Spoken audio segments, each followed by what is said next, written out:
자기 자본 4조 원 이상 대형 증권사, 이른바 초대형 IB만 가능했던 발행어음 사업에 5개 증권사가 새로 뛰어들었습니다.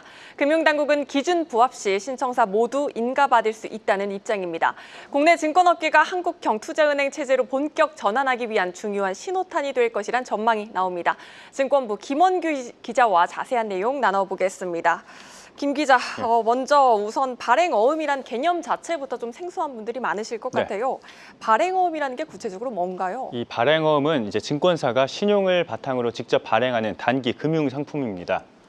투자자는 은행보다 조금 더 높은 수익률을 기대해 자금을 맡기고 증권사는 조달한 자금을 채권 인수와 기업금융, 부동산 파이낸싱 등 다양한 투자로 수익성을 높일 수 있습니다.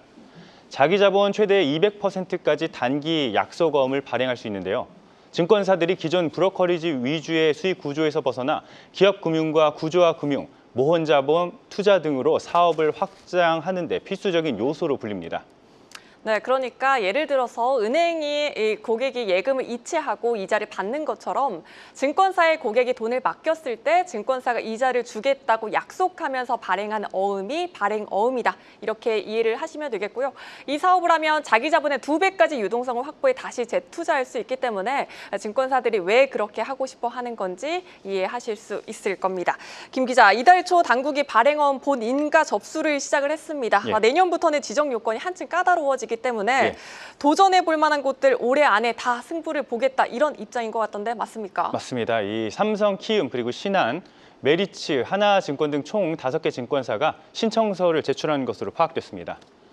이들 모두 발행어음 사업의 기준인 자기 자본 4조 원을 이미 넘겼습니다. 삼성증권과 메리츠증권이 6조 원 이상을, 하나증권과 키움증권, 신한투자증권 등이 5조 원 이상을 기록하고 있습니다. 사실상 발행어음 사업 요건을 충족한 대형 증권사들 모두가 신청한 셈입니다.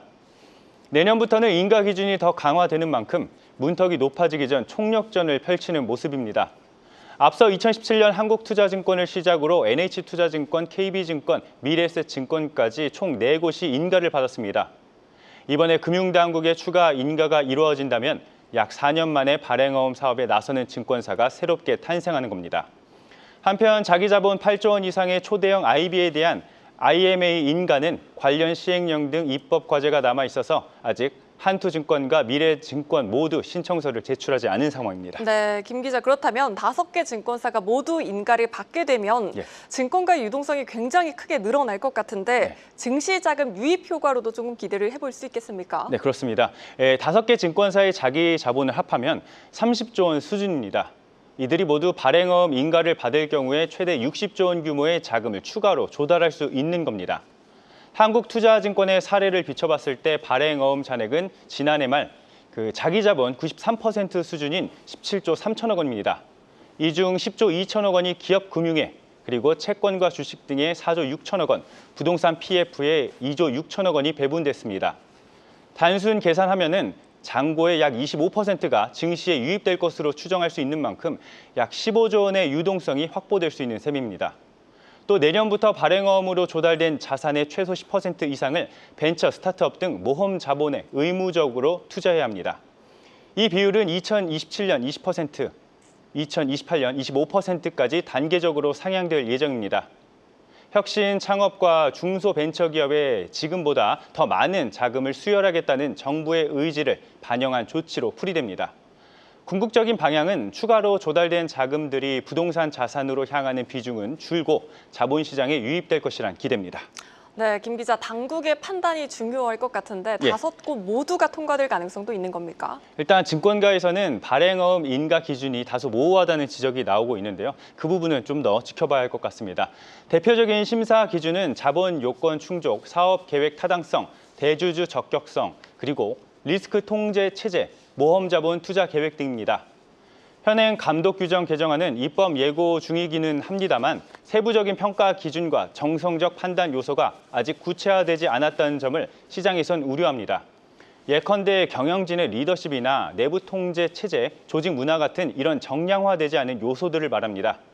증권업계에서는 명확한 로드맵이 필요하다고 목소리를 내는 이유입니다.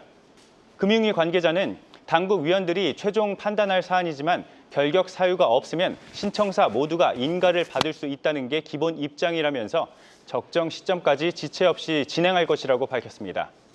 당국은 인가 신청일로부터 3개월 이내 심사 여부를 결정할 예정이고요. 문제가 없다면 이르면 10월께 관련 결과가 나올 전망입니다. 네, 잘 들었습니다. 증권부 김원규 기자였습니다.